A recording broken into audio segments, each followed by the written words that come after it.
بسم اللہ الرحمن الرحیم۔ عزیز طالبات کرام، ابو داؤد شریف جلد ثانی کا سبق نمبر 83 صفحہ نمبر 484 کے باب پھر رؤیا سے شروع کر رہے ہیں۔ دعا ہے کہ اللہ علم و عمل میں برکتیں نصیب فرمائے اور ان احادیث کو سیکھنے سمجھنے عمل کرنے کی توفیق اور قبولیت نصیب فرمائے۔ باقاعدہ کتاب سے بسم اللہ الرحمن الرحیم۔ اللہم صلی علی سیدنا محمد النبی الامی وازواجہ امہات المؤمنین وذریتہ واہل بیتہ کما صلیت علی ابراہیم انک حمید مجید۔ جزا اللہ عنا محمد ما هو آلہ۔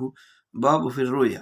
عن ابی ہریرہ رضی اللہ عنہ ان رسول اللہ صلی اللہ علیہ وسلم كان اذا انصرف من صلاة الغداة يقول هل رأى احد منكم الليلة رؤيا ويقول انه ليس يبقى بعدي من النبوة الا الرؤيا الصالحة او كما قال علیہ الصلوۃ والسلام۔ یہ باب ہے خواب کے بیان کے بارے میں۔ حضرت ابو ہریرہ رضی اللہ تعالیٰ عنہ سے روایت ہے کہ رسول اللہ صلی اللہ علیہ وسلم نے فرمایا کہ رسول پاک صلی اللہ علیہ وسلم جب فجر کی نماز سے سلام پھیر کر پلٹتے تو فرماتے کیا تم میں سے کسی نے آج رات کوئی خواب دیکھا ہے؟ اور فرماتے باقی نہیں رہے گا، لیسا یبقى بعدی، میرے بعد باقی نہیں رہے گا نیک خواب کے سوا نبوت کا کوئی حصہ، میرے بعد نیک خواب کے سوا نبوت کا کوئی حصہ باقی نہیں رہے گا۔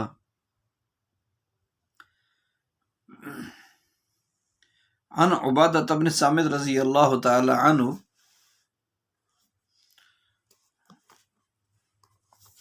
عن النبی صلی اللہ علیہ وسلم قال رؤیا المؤمن جزء من 46 جزءا من النبوۃ۔ کہ حضرت عبادہ بن صامت رضی اللہ تعالیٰ عنہ سے روایت ہے، وہ کہتے ہیں کہ رسول اللہ صلی اللہ علیہ وسلم نے فرمایا مومن کا خواب نبوت کے 46 حصوں میں سے ایک حصہ ہے، نبوت کے 46 حصوں میں سے ایک حصہ ہے۔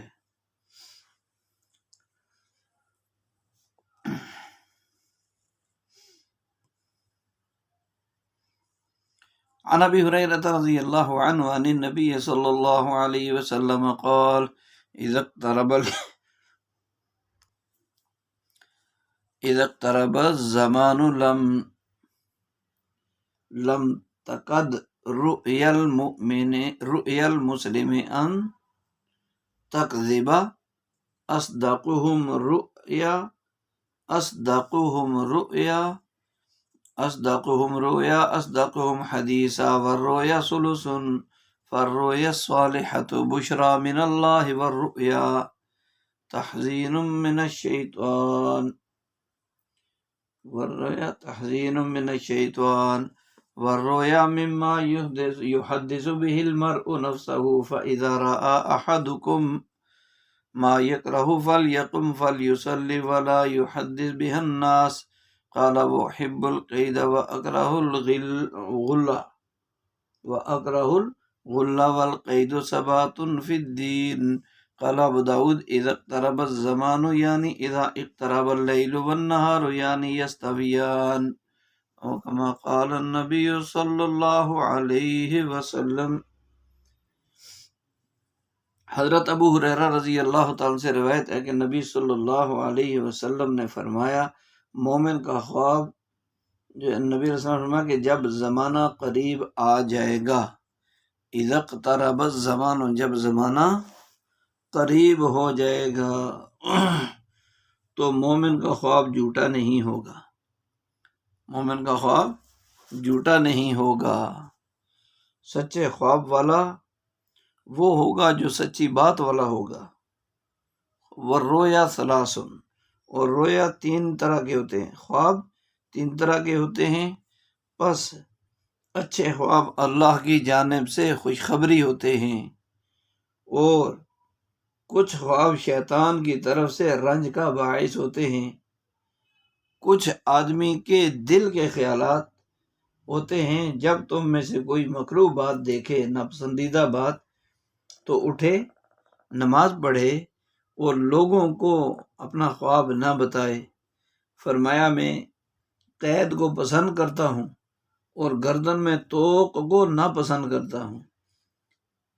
قید یعنی بیڑی، احب القیدہ، تو بیڑی کا مطلب دین کی ثابت قدمی ہے۔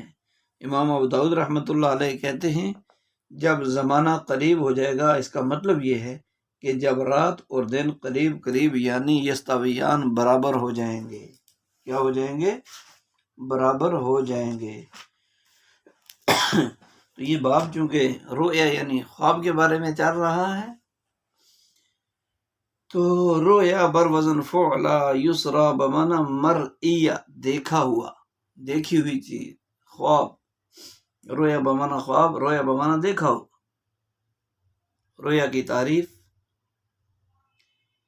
کہ ہیا ما یراہ الشخص فی منامہ، رؤیا اور خواب، رؤیا وہ ہے جسے آدمی نیند میں دیکھے، یا خواب وہ ہے جسے آدمی نیند میں دیکھے۔ ابن العربی رحمۃ اللہ علیہ کہتے ہیں کہ خواب وہ ہے جسے اللہ تعالیٰ فرشتے یا شیطان کے ذریعے سے بندے کے دل میں ڈالتے اور معلق کر دیتے ہیں، یعنی اس کے خیال میں اچھی یا بری بات آتی ہے۔ تو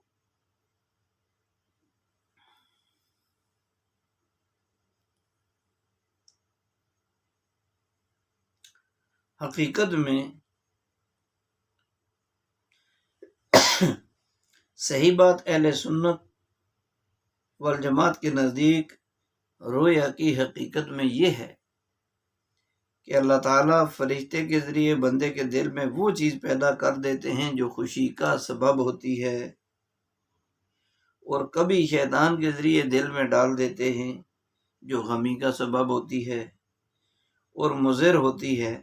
در حقیقت علم تو اللہ تعالیٰ کے پاس ان دونوں میں سے ہر ایک خوش کرنے والی اور ڈرانے والی حالت ہے۔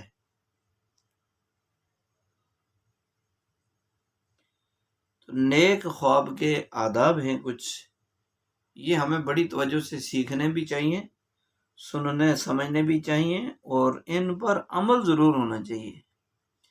وجہ یہ ہے کہ بہت سارے لوگ خواب دیکھتے ہیں لیکن وہ خواب نقصان نہیں پہنچاتا، اس خواب کو نامناسب لوگوں کے سامنے بیان کرنا اور ان کی نامناسب تعبیر جو ہے نقصان کا ذریعہ بنا دیتی ہے۔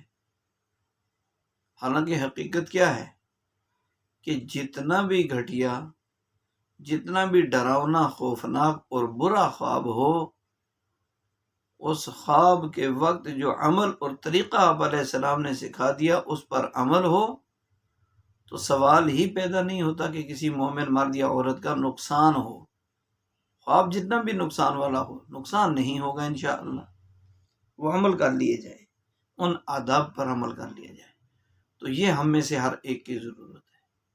ہم اپنے خوابوں کے ذریعے نقصان میں چلے جاتے ہیں جب خود غلط تعبیر نکال لیتے ہیں، یا کسی تعبیر اور رویا خواب کی تعبیر ایسے بندے سے پوچھتے ہیں کہ جو اس کی تعبیر ٹھیک نہیں بتاتا، حالانکہ خطرناک خواب کی بھی اچھی تعبیر بتائے تو اس کو نقصان سے بچا سکتا ہے۔ تو ابن حجر رحمۃ اللہ علیہ نے اچھے خواب کے 3 آداب بتائے ہیں۔ ایک، اچھے خواب پر اللہ کی تعریف اور اللہ کا شکر کرنا۔ شکر کی تعریف کی دعائیں ہیں، اللہم لک الحمد حمدا دائما مع دوامک، ولک الحمد حمدا خالدا مع خلودک، ولک الحمد حمدا لا منتہى له دون مشیتک، ولک الحمد حمدا دائما لا يريد قائله الا رضاک، ولک الحمد حمدا عند كل طرفة عین وتنفس كل نفس۔ یہ دعا ہے، ہر نعمت کا شکر ادا کرنے کی یہی دعا ہے۔ اللہم لک الحمد کما انت اہلہ فصلی وسلم علی سیدنا محمد کما انت اہلہ وفعل بنا ما انت اہلہ فانک اہل التقوی واہل المغفرہ۔ یہ دعا ہے، یا ربی لک الحمد کما ینبغی لجلال وجہک وعظیم سلطانک۔ دعا ہے شکر کی، حمد اور شکر کرنا، پہلا ادب۔ دوسرا، اس سے خوشخبری اور خوشی حاصل کرو۔ اچھا خواب ہے تو اس سے خوشخبری مراد لو اپنے لیے، اور خوشی حاصل کرو کہ اللہ نے مجھے اچھا خواب، ایک نعمت دے دی، خواب بھی نعمت ہے، اچھا خواب۔ اور تیسرا ادب، کسی صاحب علم اور مخلص دوست کو بتائے، ہر للو پنجو کو اپنا خواب نہیں بتانا چاہیے۔ 5-10 کو ہم بتا بھی دیتے ہیں، کہتے ہیں اصل میں یہ بتانا بھی کسی کو نہیں ہے، ساتھ ساتھ یہ بھی کہہ رہے ہوتے ہیں، ساتھ بتا بھی رہے ہوتے ہیں، تو ایسا کر کے اپنا نقصان نہیں کرنا چاہیے۔ اور برے خواب کے بھی کچھ آداب ہیں کہ اگر کوئی برا، ڈراؤنا، وحشت ناک خواب دیکھا، آندھی دیکھی، طوفان دیکھا، آگ کے شعلے بلند ہوتے دیکھے، سیلاب دیکھا، اور ایسے ہی کسی درندے کو، چور ڈاکو کو دیکھا، کوئی بھی بری چیز جس سے انسان کی طبیعت میں ڈر پیدا ہو، تو اس کے 6 آداب ہیں۔ ایک، اس کے اور شیطان کے شر سے پناہ مانگے، اعوذ باللہ من شر الشیطان و شرکہ، اعوذ باللہ من الشیطان الرجیم، اعوذ باللہ من شر ہذہ الرؤیا و شر الشیطان۔ ان دعاؤں میں سے کوئی دعا مانگے۔ دوسرا، جب بیدار ہو جائے، جاگ آ جائے تو تھوکے، یعنی بائیں طرف منہ کر کے 3 دفعہ تھوکے۔ اگر تھوکنے کی جگہ نہ ہو تو 3 دفعہ بائیں طرف منہ کر کے تھو تھو کر دے، تھو تھو تھو تھو تھو تھو، ایسے کر دے۔ تیسرا، بالکل کسی کے سامنے اس خواب کا تذکرہ نہ کرے، لا یذکرھا لأحد اصلا۔ 5واں، درود پاک پڑھے، اللہم صلی علی سیدنا محمد کما تحب و ترضی۔ کوئی بھی درود شریف پڑھ سکتے ہیں، صلی اللہ علیہ وسلم بھی پڑھ سکتے ہیں۔ 6، جس کروٹ سوئے ہو خواب دیکھا ہے اس کروٹ کو بدل دو۔ یہ 6 آداب ہیں برے خواب کے۔ اگر ہم نے ان پر عمل کر لیا تو اس کی برائی سے، نقصان سے محفوظ ہو گئے۔ اور ابن حجر رحمۃ اللہ علیہ کہتے ہیں کہ بعض شروحات میں نے 7واں ادب یہ بھی لکھ دیا برے خواب کے بارے میں کہ آیت الکرسی پڑھ لے، اس سے شیطان بھاگ جاتا ہے۔ حضرت ابو ہریرہ رضی اللہ عنہ آپ علیہ السلام نے فرمایا تھا، آیت الکرسی پڑھ لینا، پھر شیطان تیرے پاس نہیں آئے گا۔ اب خواب کی تعبیر ہے، وہ کیسے دی جائے؟ تو اس کا کوئی پکا ضابطہ اور حرف آخر تو نہیں ہے کہ کیا تعبیر دینی چاہیے، کیا بات دیکھے تو کیا ہو۔ البتہ کچھ علماء نے اپنے تجربات اور معلومات سے اشارات لکھے ہیں جن سے اندازہ کر کے تعبیر حاصل کی جا سکتی ہے۔ اور ابن سیرین رحمۃ اللہ علیہ کی کتاب ہے جس کا نام ہے تعبیر الرؤیا، وہ بڑی بہترین کتاب ہے، سلسلے میں اب اس کا اردو میں ترجمہ بھی آ چکا ہے، وہ لے لینی چاہیے۔ بہتر ہے کسی متقی عالم سے، بڑی عمر کے عالم سے اس کی تعبیر پوچھنی چاہیے، تاکہ وہ اچھی تعبیر بتائے۔ اور قرآن سے تعبیر بھی ہے کہ بعض خوابوں کی تعبیر کبھی قرآن آیت سے ہوتی ہے، کبھی حدیث مبارکہ سے، کبھی زبان یعنی کسی بندے کے بتانے سے بھی ہو جاتی ہے۔ تو بہرحال مثلا قرآن سے خواب کی تعبیر کی مثال ہے، مثلا خواب میں انڈا دیکھنے کی تعبیر عورتوں سے ہے، کأنہن بیض مکنون، انڈا دیکھا گویا عورتیں۔ اور پتھر کی تعبیر سخت دل اور قساوت سے ہے، یعنی پتھر دل کسی کو دیکھا سخت، پتھر دیکھا تو اس کا مطلب ہے دل کی سختی، تو دل کی سختی کو دور کرنے کے لیے آخرت کی یاد ہے۔ قرآن میں ثم قست قلوبکم من بعد ذلک فہی کالحجارہ، اور گوشت کی تعبیر غیبت اور گلے سے ہے، جیسے کہ گلے شکوے جو دوسروں کو کرنا، غیبت کرنا، اس سے گوشت وغیرہ دیکھا تو یہ تعبیر بنتی ہے۔ اور چابیاں وغیرہ دیکھی تو اس سے اللہ کی طرف سے خزانے کھلنے والے ہیں اس پر۔ اور ایسے ہی کشتی دیکھی تو اس کا مطلب ہے کہ اللہ تعالیٰ برے حالات سے نجات اور عافیت دیں گے۔ اس طرح کی کچھ ہے تعبیر ہے۔ تو ایسے ہی برے بادشاہ اور اس کے شرور سے، اس کے فتنوں سے اللہ عافیت اور نجات دیں گے۔ کسی نے کشتی دیکھ لی آگے کوئی بجلی دیکھی خواب میں، آندھی دیکھی چمکتی ہوئی آندھی یا بجلی چمکتی دیکھی، طاقتور ظالم بادشاہ، تو اس کے لیے صدقہ کرنا چاہیے، اللہم لا تسلط علینا من لا یخافک فینا ولا یرحمنا اللہم ولی علینا خیارنا ولا تولی علینا بذنوبنا شرارنا. یہ دو دعائیں کثرت سے مانگنی شروع کر دینی چاہیے، کم از کم ہر نماز کے بعد 3 دفعہ دعا مانگنے کے انداز میں. اور صرف بجلی اور چمک دیکھی، آندھی نہیں دیکھی اس میں، تو مسافر کے لیے خوف ہے، مقیم کے لیے امید ہے اس میں. تو مسافر صدقہ کرے، خیرات کرے، صلاۃ و توبہ پڑھے، استغفار میں لگ جاوے. اور لباس اگر مرد دیکھے خواب میں تو تعبیر عورت ہے، ملنے والی ہے. اور اگر عورت خواب میں لباس دیکھے جو اس کو پسند ہو تو تعبیر مرد ہوگی، ہننا لباس لکم وانتم لباس لہن. تو اس کو عورت کو اس کی پسند کا جو دنیا آخرت میں اس کی لیے خوشحالی کا ذریعہ ویسا مرد ملنے والا ہے.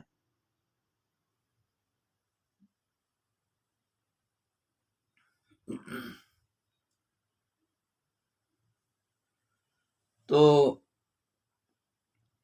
اس طرح جو ہے خواب سمجھدار آدمی سے، تو خواب میں کوے کو دیکھا تعبیر فاسق آدمی سے ہوگی، کیونکہ کوے کو نبی علیہ السلام نے فاسق فرمایا ہے. چوہا دیکھا تو تعبیر فاسقہ عورت ہوگی، اس سے واسطہ پڑے گا. اور پسلی وغیرہ خواب میں دیکھی، اس کی تعبیر بھی عورت ہے، ٹیڑھی پسلی سے پیدا ہوئی ہے. دروازے کی چوکھٹ دیکھی تو اس سے مراد بیوی ہے. ابراہیم علیہ السلام نے اسماعیل علیہ السلام سے فرمایا تھا اپنی چوکھٹ بدل دو، مراد اپنی بیوی کو طلاق دے دو جو ناشکری اور بے صبری تھی. خواب میں مرد کا لمبے ہاتھ دیکھنا اس کی تعبیر ہے کہ اللہ اس کو سخی بنائیں گے، مال بھی دیں گے، سخاوت بھی. لمبے ہاتھ والی خواب میں عورت دیکھی تو اس کی تعبیر سخی عورت ہے. جاری چشمے دیکھے تو اس کی تعبیر نیک عمل میں ترقی دیں گے اللہ. گائے بیل ذبح کرنے کی تعبیر مقتولوں کی کثرت وغیرہ. تو خواب کی 3 قسمیں ہوتی ہیں، مبشرات ربانی، تخویف شیطانی اور خیالات کا انعکاس اور حدیث النفس. تو سچا خواب اس لیے دکھایا جاتا ہے کہ بندہ لطف اندوز ہو، خوش ہو، اللہ کی حق کی طلب اور محبت الہی میں مزید کوشاں ہو جائے، آگے بڑھے، ترقی کرے. اور خوابوں میں جو اصل اثر ہے وہ ہے حلال رزق اور سچی بات. ان 2 کا بڑا اثر ہے. سچ بولو، حلال کھاؤ. حلال روزی، سچ بولنا اور خوش اخلاقی، ان 3 چیزوں کا راتوں کے سونے کے خواب میں بڑا دخل ہے. حلال رزق ہو، زبان سچی ہو کہ سچ بولے، میں حقیقت میں بھی مذاق میں بھی جھوٹ نہ بولے. خوش اخلاقی، جو لوگ وحشتناک ڈرانے خواب دیکھتے ہیں ان کے ساتھ اکثر یہ ہوتا ہے، تو ان کو چاہیے کہ اپنی اخلاق بہتر بنائیں، برے خیالات سے بچیں، برے جذبات سے بچیں، برے پروگراموں سے بچیں. اور پھر بالخصوص حرام غذا، حرام بات، حرام دیکھنا، حرام سننا، حرام بولنا، اس سے بچیں. ٹھیک ہے، اس سے جتنا بچے گا وہ برے خوابات سے بچ جائے گا. تو خواب بشارت اور خوشخبری ہے. نبی علیہ السلام فرمایا خواب سے حکم شرعی ثابت نہیں ہوتا، جس کی دلیل صرف خواب ہو ایسا کوئی حکم ثابت نہیں ہوگا. یعنی سچا خواب دلیل نہیں بن سکتا کہ آپ سچا خواب دیکھا ہے، اب جو چیز دیکھی خواب میں، کسی نے کوئی بتایا یہ پڑھو یہ ثواب ملے گا، آپ نے اس کو آگے مشہور کرنا شروع کر دیا کہ یہ پڑھو یہ ملے گا. مطلب اس کا آپ یہ کہنا چاہتے ہیں لوگوں کو کہ یہ خواب، وہ پوچھتے ہیں دلیل کیا، کہ جی میں نے خواب میں دیکھا. تو سچا خواب دلیل نہیں بن سکتا. اور آگے جو فرمایا کہ سچا خواب، مومن کا خواب جو ہوتا ہے وہ نبوت کا 46واں حصہ ہے. اس کا کیا مطلب؟ ذرا توجہ سے سننا ہوگا اور اس کو یاد رکھنا ہوگا. یہ عام طور پر ہماری مجلس میں باتیں تو ہوتی ہیں، مطلب نہیں پتہ ہوتا. مطلب یہ ہے کہ آپ علیہ السلام پر اللہ تعالیٰ کی طرف سے پیغام اترنا اور وحی آنا، اس کا آغاز سچے خوابوں سے ہوا کہ 6 ماہ تک نیند میں خواب دیکھتے رہے، پھر بیداری میں غیبی، ہاتف غیبی کی آواز سنتے، بالآخر اقرا بسم ربک الذی خلق کا پیغام لے کر فرشتہ پہنچ گیا اور وہی مطلوب یعنی قرآن کریم کے نزول کا آغاز ہوا، اور یہ سلسلہ پھر 23 سال تک وہی کا سلسلہ چلتا رہا۔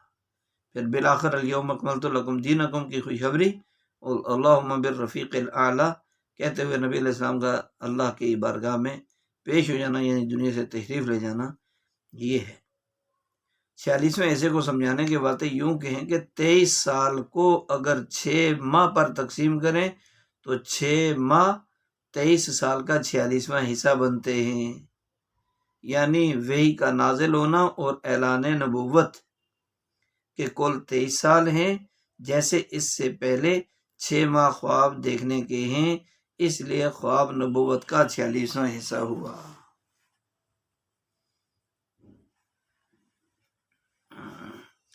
اب یہاں اشکال بھی ہوتا ہے، یہ بھی یاد رکھنا ہوگا ہماری طالبات نے۔ اللہ سب کو سلامت رکھے، خوش رکھے، قبولیت والی زندگی دے۔ ابن حجر رحمۃ اللہ علیہ نے اشکال وارد کیا کہ جب خاتم النبیین صلی اللہ علیہ وسلم پر نبوت ختم ہو چکی تو پھر بعد نبوت کے بعد خوابوں کو نبوت کا حصہ کہنے کا کیا مطلب؟ تو یہ جواب دیا جا چکا ہے پہلے بھی، اگر آپ کے ذہن میں دوبارہ سنیے گا کہ نبوت ختم ہوئی، علم نبوت ختم نہیں ہوا۔ پھر جز نبوت کا جز ہونے کا مطلب یہی ہے کہ جس طرح نبی کو اللہ تعالیٰ کی طرف سے بشارت حاصل ہوتی ہے، اور یہ بات خواب کی 3 قسموں کے ذکر سے واضح ہے کہ مبشرات من جانب اللہ ہوتے ہیں، تو یہ اللہ کی طرف سے مومنین کو خوشخبری ہوتی ہے۔ خواب دیکھنے والا بھی غیب سے خوشخبری پاتا ہے، بس اتنے مشابہت اور مناسبت ہے، پھر دوسرے احکام شریعہ کی روشنی پہ اس پر عمل پیرا بھی ہوتے ہیں۔ اور ایک مطلب یہ بھی بتایا کہ جس طرح نبی کی وحی سچی ہوتی ہے، اس طرح خواب بھی سچا ہوتا ہے، بس سچا ہونا دونوں میں قدر مشترک ہے، اس لیے کوئی جزء من النبوہ کہہ دیا۔ ایک قول یہ ابن بطار رحمۃ اللہ علیہ کا، اور ابن خطابی رحمۃ اللہ علیہ کا قول یہ ہے کہ خواب نبوت کا جز ہے، خواب نبوت کے موافق ہیں، اس لیے نبوت کا حصہ فرمایا، نہ کہ نبوت کا حصہ باقی ہے۔ نبوت کا حصہ باقی نہیں ہے، مطلب نبوت کے موافق ہیں، تو اس وجہ سے۔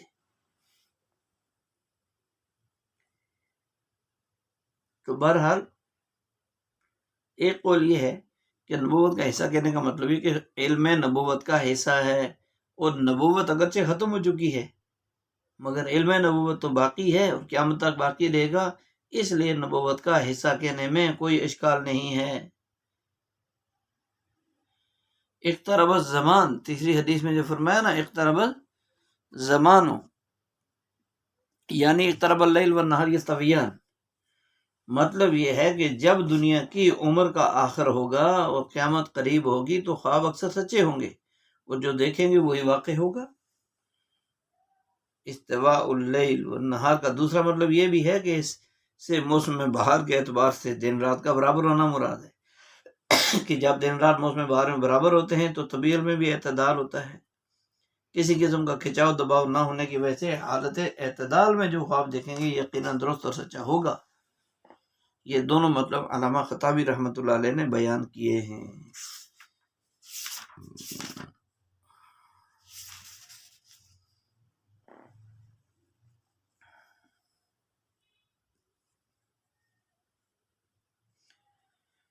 ان وقیع بن حدث عن عمه ابی رزین قال قال رسول اللہ صلی اللہ علیہ وسلم الرؤيا على رجل طائر ما لم تعبر فإذا عبرت وقعت قال واحسبه قال ولا تقصها إلا على واد أو ذي رأي او كما قال النبی صلی اللہ علیہ وسلم۔ ابو رزین کہتے ہیں کہ رسول اللہ صلی اللہ علیہ وسلم نے فرمایا خواب پرندے کے پاؤں پر ہوتا ہے، الرؤيا على رجل طائر، الرؤيا على رجل طائر، کہ خواب پرندے کے پاؤں پر ہوتا ہے جب تک اس کی تعبیر نہ دی جائے، جب تعبیر دی جائے تو وہ واقع ہو جاتا ہے۔ میرا خیال ہے فرمایا نہ بیان کر اسے مگر دوست یا صاحب عقل سے، کسی قابل اعتماد دوست یا صاحب عقل سے، ہر ایک آدمی سے خواب بیان نہ کرو۔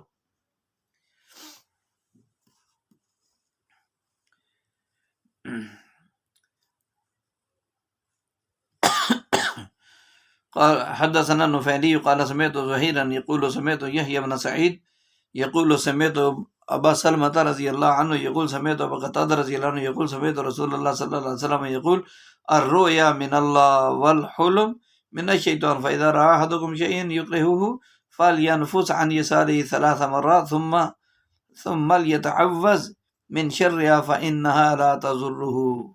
علاج بتا دیا اس حدیث میں کہ برا خواب آئے تو کیا کرنا ہے، اس کے نقصان سے کیسے بچنا ہے۔ حضرت ابو قتادہ رضی اللہ تعالیٰ عنہ کہتے ہیں میں نے رسول اللہ صلی اللہ علیہ وسلم کو فرماتے سنا، خواب اللہ کی طرف سے ہوتے ہیں، الرؤیا من اللہ والحلم من الشیطان، اور برے خیالات شیطان کی طرف سے۔ پس جب تم میں سے کوئی مکروہ چیز، ناپسندیدہ چیز دیکھے تو تھوکے بائیں جانب 3 مرتبہ، پھر اس کے شر سے پناہ طلب کرے تو یہ اسے نقصان نہیں پہنچائے گا، یہ برا خواب اس کو نقصان نہیں پہنچائے گا۔ عن جابر رضی اللہ تعالیٰ عنہ عن رسول اللہ صلی اللہ علیہ وسلم انہ قال اذا رأى احدکم رؤیا یکرہوها فلیبصق عن یسارہ ولیتعوذ باللہ من الشیطان 3 ویتحول عن جنبہ الذی کان علیہ، کہ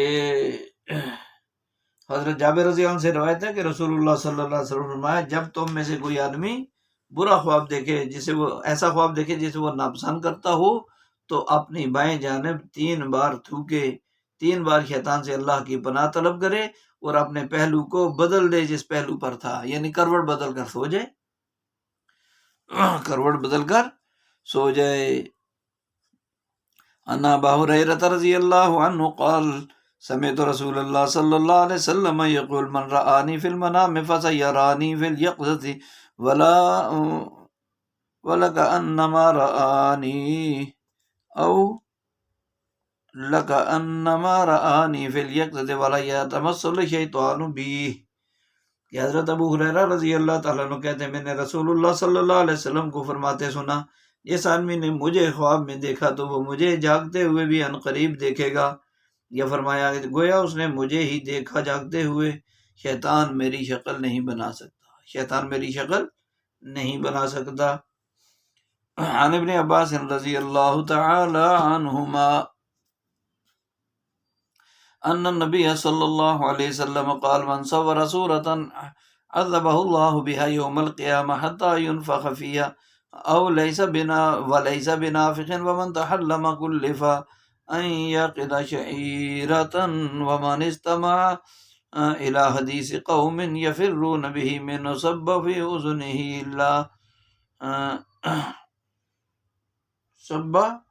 في اذنه آنوکا یوم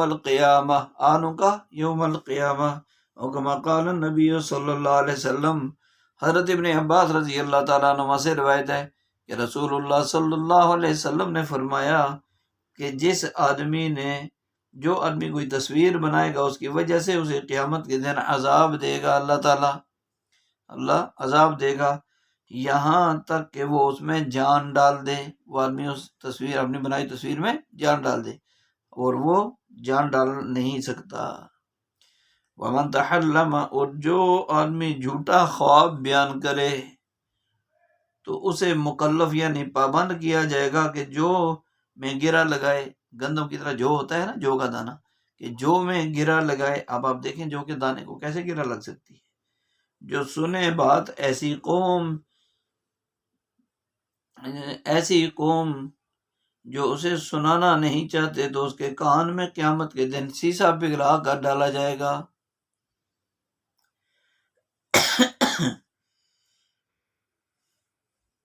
ایسی قوم کی بات سنے جو اسے سنانا نہیں چاہتے تو اس کے کان میں قیامت کے دن سیسا پگھلا کر ڈالا جائے گا، اس کے کان میں قیامت کے دن سیسا پگھلا کر ڈالا جائے گا۔ تو حدیث ثالث میں اذا اقترب الزمان بتا دیا ہے، اور جو حدیث رابع یعنی چوتھی حدیث، اس میں فرمایا الرؤیا علی رجل طائر، پرندے کے پر رہتا ہے۔ خلاصہ یہ ہے کہ خواب ایک غیر مستقل چیز ہے، جیسے پرندے کے پنجے پر کچھ رکھا ہو تو گرنے میں کتنی دیر لگے گی، اسی طرح خواب ہے۔ مقصود یہ ہے کہ خواب ہر کسی کو بیان نہ کریں، اور اگر کوئی برا خواب ہو تو بالکل ہی نہ بتائیں، اپنی عادت بنانی ہے۔ آگے بیان ہے مخلص دوست یا مشفق عالم ذی رائے کو بتائیں، جس سے نقصان کا اندیشہ نہ ہو کہ وہ اچھی تعبیر بتائیں گے، اچھی تعبیر سے برا خواب بھی اچھا ہی بن جائے گا انشاءاللہ تعالی۔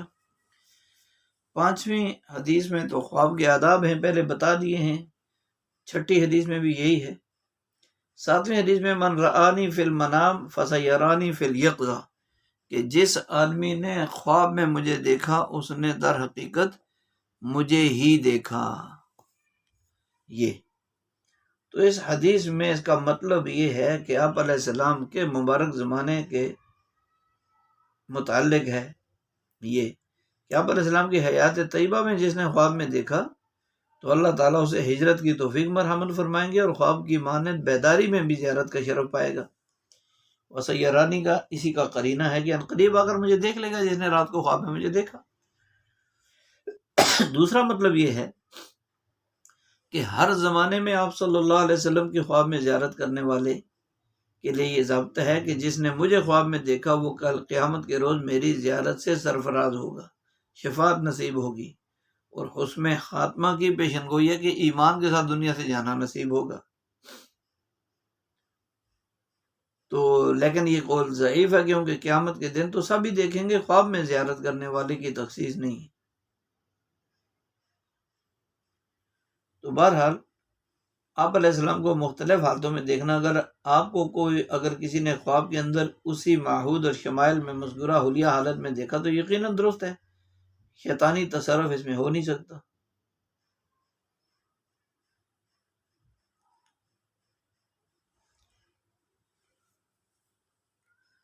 بہرحال کسی حالت میں بھی دیکھا، آپ ہی کو دیکھا کہ آپ صلی اللہ علیہ وسلم کی زیارت خواب میں جس حلیہ حالت میں ہو وہ حضور کی زیارت ہے۔ اگر حالت متغیر ہے جو آپ کا شان نہیں تو اس کی وجہ خواب دیکھنے والے کی بگڑی ہوئی عادات اور حالت کا عکس اور اس کی اصلاح کے لیے شفاف آئینہ میں ہمارے چہرے پر جو ہے وہ غبار کی طرح ہے۔ تو بہرحال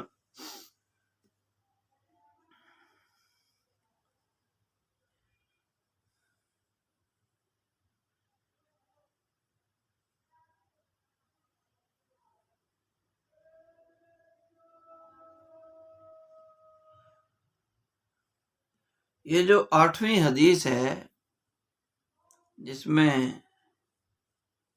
ابن عباس رضی اللہ عنہما راوی ہیں، نبی علیہ السلام نے فرمایا جس نے کوئی تصویر بنائی، اس حدیث میں 3 چیزیں مذکور ہیں۔ جانداروں کی تصویر بنانے کے لیے وعید شدید ہے، اور یہ پہلے کئی دفعہ گزر چکی ہے۔ دوسری چیز باب کی مناسبت ہے کہ جھوٹا خواب بیان کرنا اور من گھڑت خواب بیان کرنا یہ برا اور غلط ہے۔ تو یہ جو کو گرا دینے کا مطلب انسان کا عاجز، مجبور اور بے بس ہونا بیان کرنا ہے کہ وہ کیسے جان دے سکے گا، جو کو گرا کیسے دے سکتا ہے۔ سورہ یوسف میں جن 2 قیدیوں کے 2 خوابوں کا ذکر ہے، تعبیر کے بعد انہوں نے بھی کہا تھا کہ ہم تو یوں ہی کہہ رہے تھے۔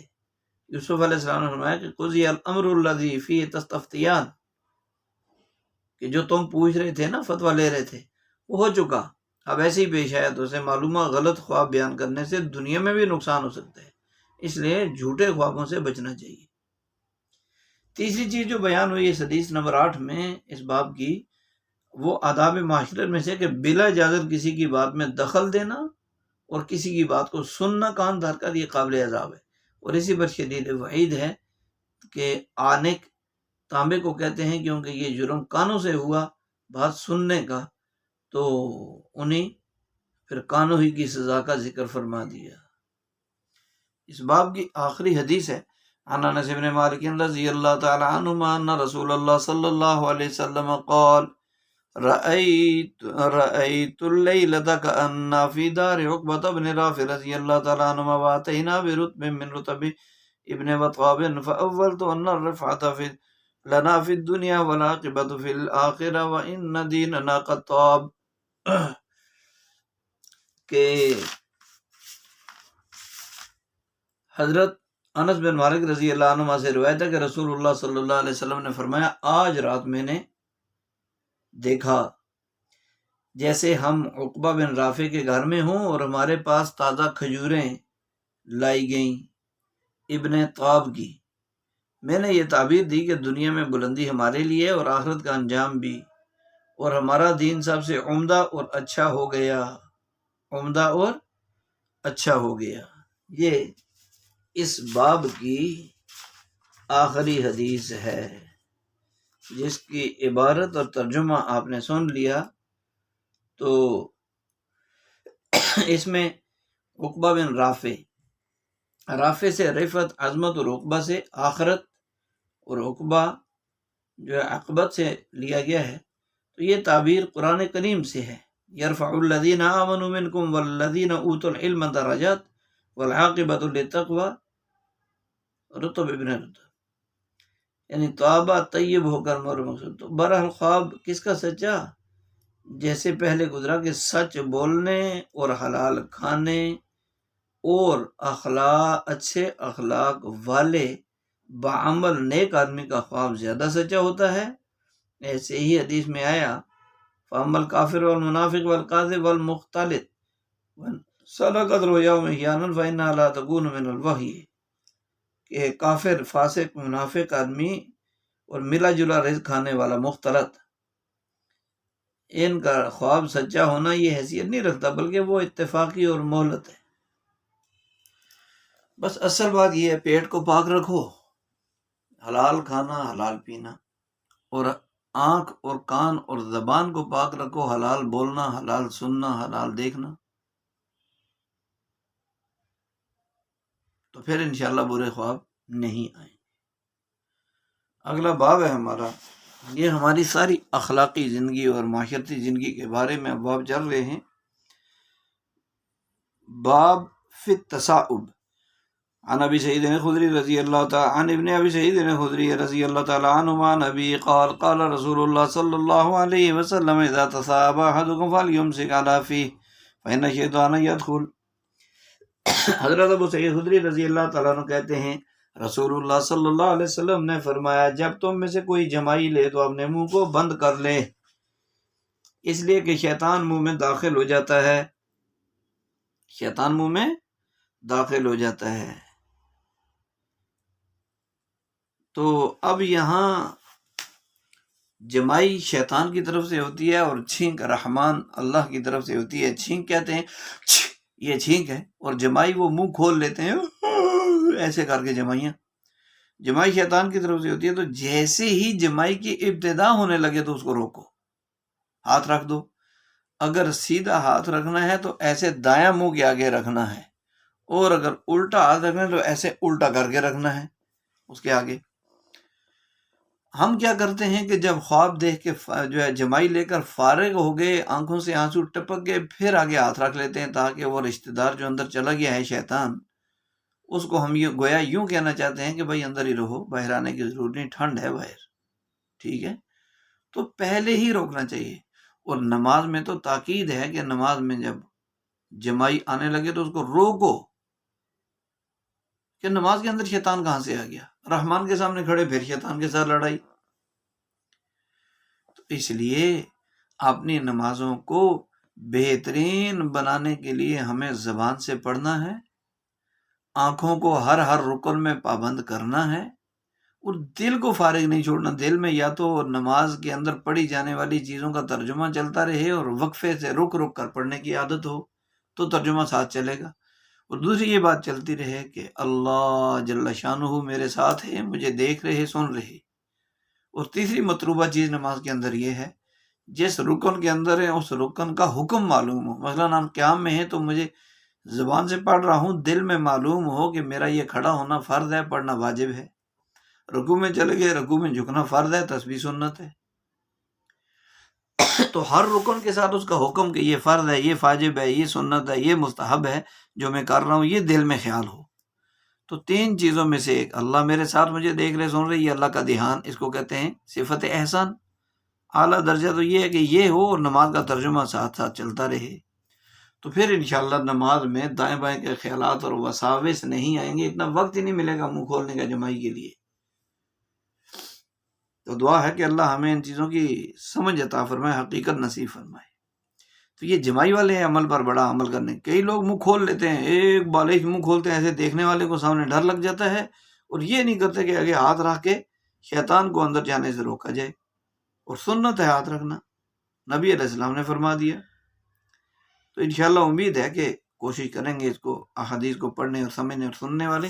دیکھیں ہمارے پڑھنے پڑھانے کا مقصود صرف امتحانات دینا اور سند ڈگری لینا مقصود نہیں ہے، آخرت کے امتحان کی تیاری ہے، اور خود اپنی زندگی اللہ اور اللہ کے رسول کے رنگ میں رنگنا ہے، ظاہراً باطناً قولاً فعلاً عادتاً عبادتاً۔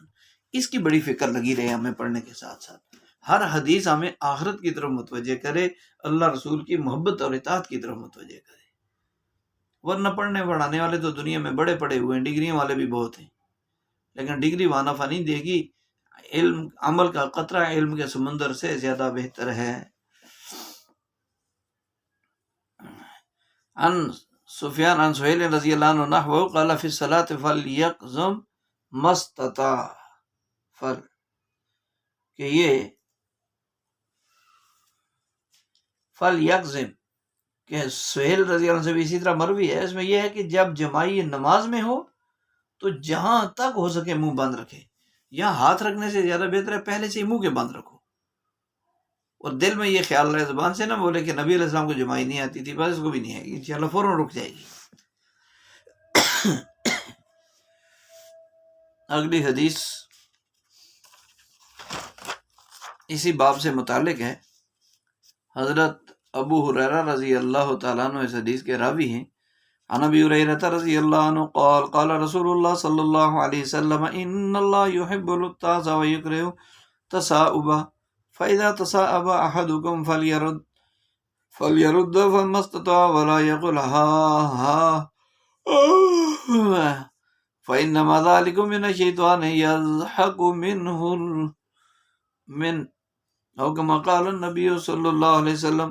حضرت ابو ہریرہ رضی اللہ تعالیٰ عنہ سے روایت ہے، فرماتے ہیں کہ رسول اللہ صلی اللہ علیہ وسلم نے فرمایا، اللہ تعالیٰ چھینک کو پسند فرماتے ہیں اور جمائی کو ناپسند، پر جب تم میں سے کسی کو جمائی آئے تو چاہیے کہ اس کو روکے، جہاں تک ہو سکے مستطاع، جہاں تک ہو سکے اس کو روکے، اور ہاں نہ کہے، اور اس لیے کہ یہ شیطان کی جمائی شیطان کی طرف سے ہوتی ہے، وہ اس پر ہنستا ہے۔ جب کوئی بندہ کوئی بندی جمائی لیتے ہیں تو شیطان کو خوشیاں مناتا ہے وہ، تو شیطان کو اپنے بارے میں دیکھیں، کسی آدمی کی کوئی بات ایسے ہو جائے، سارے اس پر یکدم ہنس پڑے، تالی بج جائے، تو اس کو بڑی طبیعت پر ناگوار گزرتا ہے، بڑا غصہ آتا ہے۔ تو ہمارا خفیہ دشمن جس نے اللہ کے سامنے قسم کھائی ہے کہ میں ان کو گمراہ کرتا رہوں گا اور دوزخ میں پہنچاتا رہوں گا، وہ ہنسے تالیاں بجائے، تو یہ میرے لیے تو ہے جو اچھی بات تھوڑی ہے، عمل کرنا ہے انشاءاللہ تعالی۔ اللہ ہمیں حدیث کی سمجھ عطا فرمائے۔ تو جمائی پر جو ہے وہ شیطان کے خوش ہونے کی مزید وجہ کیا ہے اور وضاحت کیا ہے کہ تصاوب کا معنی جمائی ہے جو سستی کو لائی ہے، اس کو رد کرنے کی حدیث آئی ہے۔ جمائی کاہلی، بوجھ اور طبیعت میں عدم انشراح کی وجہ سے ہوتی ہے، کاہلی سستی کی وجہ سے، اور اسی لیے یہ ناپسندیدہ ہے۔ یعنی جمائی کوئی پوچھے کیوں ناپسندیدہ ہے، تو یہ سستی اور طبیعت میں انشراح نہ ہونے کی وجہ سے آتی ہے۔ اس کے برعکس چھینک پسندیدہ ہے، اگلے باب میں انشاءاللہ اس کا ذکر آئے گا کہ اللہ چھینک کو پسند اور جمائی کو ناپسند کرتے ہیں۔ اس کی وجہ یہی ہے کہ عطاس چھینکنے والے میں تو چستی آ رہی ہے، اعضاء کھل جاتے ہیں، اور تصاوب میں سستی ہے۔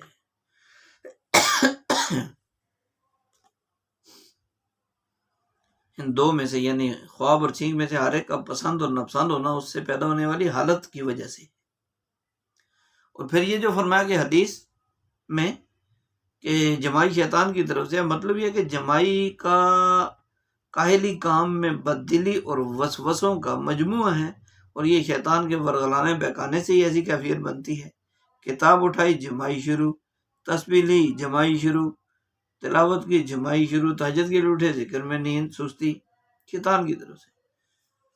تو جتنا ہو سکے جمائی کو رد کرنا، منہ پر کپڑا رکھنا، ہاتھ رکھنا، چہرے کی ہیئت نہ بگڑ جائے، کوئی مکھی نہ چلی جائے اندر، اور مکھی شیطان مکھی کی شکل میں۔ اور جب یہ کرتے ہیں نا جمائی،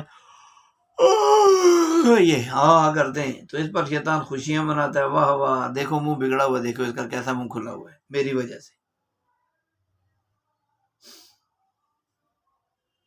اسی لیے امام بخاری رحمۃ اللہ علیہ نے اذا تصاعب فلیضع یدہ علی فیہ، یہ باب بندہ ہے باقاعدہ،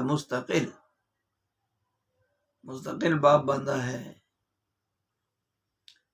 تو جمائی کو رد کرنے کا بہترین طریقہ جو ہے لکھا ہے کہ آپ علیہ السلام کا تصور اور استحضار کیا جائے تو جمائی رک جاتی ہے۔ جب بھی جمائی ہے تو نبی علیہ السلام کا دل میں خیال آ جائے کہ آپ علیہ السلام کو جمائی نہیں آتی تھی، اور جمائی کی دیکھیں ایک مرتبہ جماعت میں چلنے جیسے چھینک کی دعا ہے، اسی طرح جمائی کی بھی کوئی دعا ہے، تو اس کی دعا بڑی تلاش کی، تعوذ کے علاوہ کوئی دعا نہیں ملی۔ تعوذ پڑھ سکتے ہیں اعوذ باللہ من الشیطان الرجیم، جو کہ شیطان کی طرف سے ہوتی ہے سستی، مگر یہ کوئی حدیث میں نہیں آیا کہ تعوذ پڑھو۔ اب دیکھیں جمائی اچھی چیز ہے اگر تو دعا بھی ہوتی، اچھی چیز نہیں ہے اس کی کوئی دعا بھی نہیں۔ چھینک اچھی چیز ہے، فوراً حکم دیا الحمدللہ، سننے والے کو حکم دیا کہ یہ سنو الحمدللہ، تو فوراً جواب دینا واجب ہے، نہیں دو گے گناہ گار ہوگے، یرحمک اللہ یرحمک اللہ۔ مرد نے چھینک ماری اور الحمدللہ کہا تو عورت سننے والی ہے یا مرد سننے والا ہے، کہیں گے یرحم، وہ کہے گا الحمدللہ، جواب میں کہیں گے یرحمک اللہ۔ کسی عورت یا بچی نے جو ہے چھینک ماری اور الحمدللہ کہا تو سننے والے کہیں گے یرحمک اللہ۔ یہ دعا ہے، لیکن جمائی کی کوئی دعا نہیں ہے۔ تو نماز میں تو یہ بہت ہی بری حرکت ہے جمائی آنا، تو اسے نماز میں کے علاوہ نبی علیہ السلام کا دل میں خیال لا کر روکنے کی کوشش کرنی چاہیے، تاکہ نماز میں بھی رک جاوے خیال آتے ہی۔ اللہ ہمیں اس کی سمجھ عطا فرمائے۔ ایک باب ہے فی العطاس، چھینک کا بیان، اس کے بارے میں یہ باب ہے۔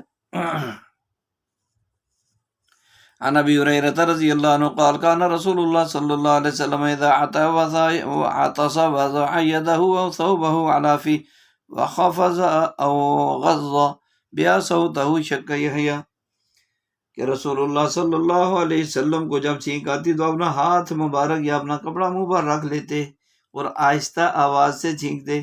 یحییٰ راوی کو شک ہے کہ خفضہ کا لفظ بولا یا غضہ کا لفظ۔ دوسری حدیث بھی ابو ہریرہ رضی اللہ عنہ راوی ہیں، نبی ہریرہ رضی اللہ تعالیٰ عنہ قال قال رسول اللہ صلی اللہ علیہ وسلم خمس تجب للمسلم علی اخی رد السلام وتشمیت العاطس واجابۃ الدعوۃ وعیادۃ المریض واتباع الجنائز۔ حضرت ابو ہریرہ رضی اللہ عنہ کہتے ہیں رسول اللہ صلی اللہ علیہ وسلم نے فرمایا 5 چیزیں ہر مسلمان پر اپنے بھائی کے لیے واجب ہیں: سلام کا جواب دینا، چھینکنے والے کا جواب دینا، دعوت قبول کرنا، مریض کی عیادت کرنا اور جنازے کے ساتھ جانا۔ یہ 5 چیزیں ایسی ہیں ہر مسلمان پر واجب ہیں، دوسرے مسلمان کا حق ہونے کی وجہ سے، چاہے جان پہچان ہو یا نہ ہو، رشتہ ہو یا نہ ہو، تعلق ہو یا نہ ہو، دوستی ہو یا نہ ہو، مطلق مسلمان۔ تو اس سے پہلے جمائی کا ذکر تھا جو کاہلی اور سستی کا سبب ہوتی ہے، اب چھینک کا ذکر ہے جو طبیعت میں خفت، ہلکے پن اور انشراح کا سبب ہوتی ہے، چستی پیدا ہو جاتی ہے۔ تو سستی کا علاج چونکہ چستی ہے تو پہلے بیماری کا ذکر کیا، پھر علاج کا ذکر ہے۔ تو عطاس یہ اس کا معنی ہے چھینک۔ تو چھینک کے فائدے ہیں، دماغ کھل جاتا ہے، طبیعت میں تازگی پیدا ہو جاتی ہے، نشاط پیدا ہو جاتا ہے۔ بعضوں کا کہنا چھینک سے دماغی جراثیم اور بیماریاں رفع ہو جاتی ہیں۔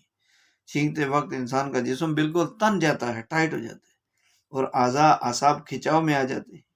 یہ سب کیونکہ نعمت اور راحت ہیں، اس لیے چھینک آنے پر شکر بجا لانا چاہیے، الحمدللہ۔ یہی سنت ہے اور اس میں ہمارا فائدہ ہے۔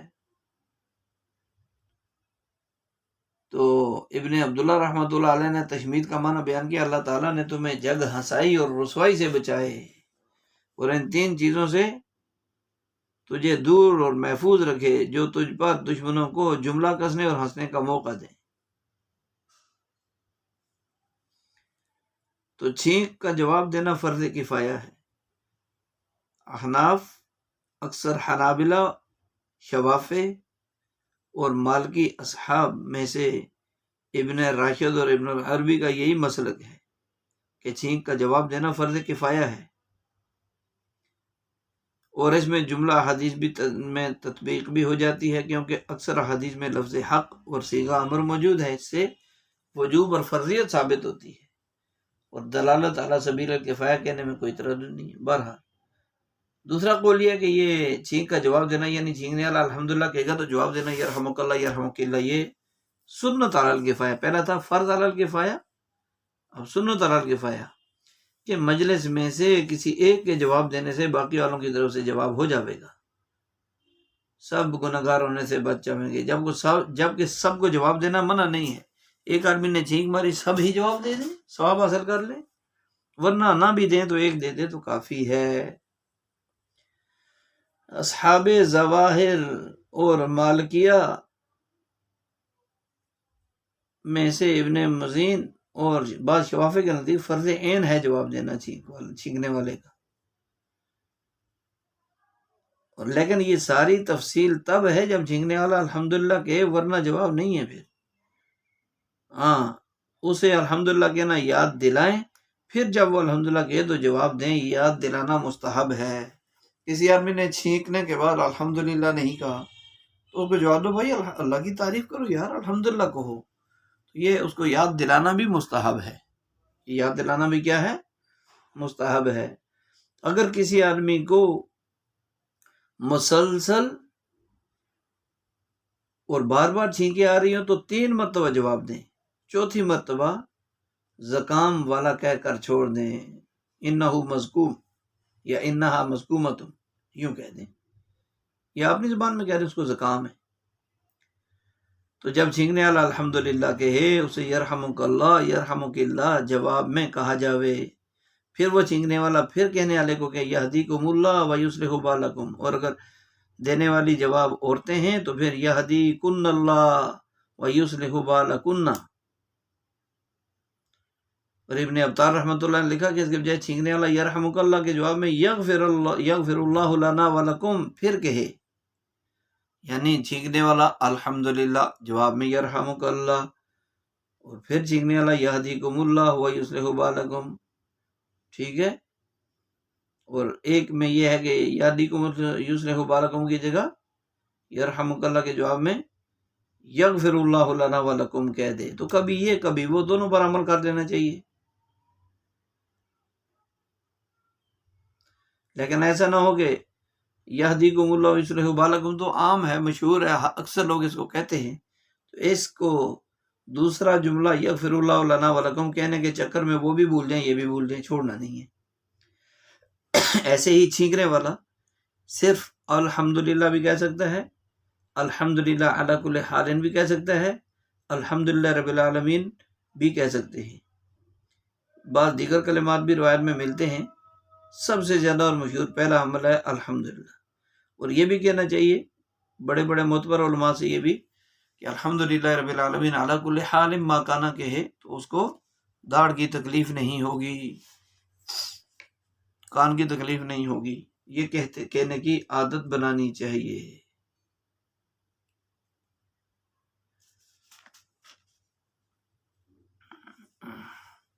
تو دعا ہے کہ اللہ تعالی ہمیں ان حدیث مبارکہ کو صحیح معنوں میں سیکھنے، سمجھنے، عمل کرنے اور پوری دنیا تک پہنچانے کے لیے آپ صلی اللہ علیہ وسلم اور صحابہ والی ہمت، توفیق اور قبولیت، عافیت، برکت، اخلاص، استقامت نصیب فرمائے۔ علم و عمل میں سیکھنے والوں کی زندگیوں میں 2 جہانوں کی خوشیاں مقدر فرمائے۔ استودع اللہ دینکم و امانتکم و خواتیم اعمالکم۔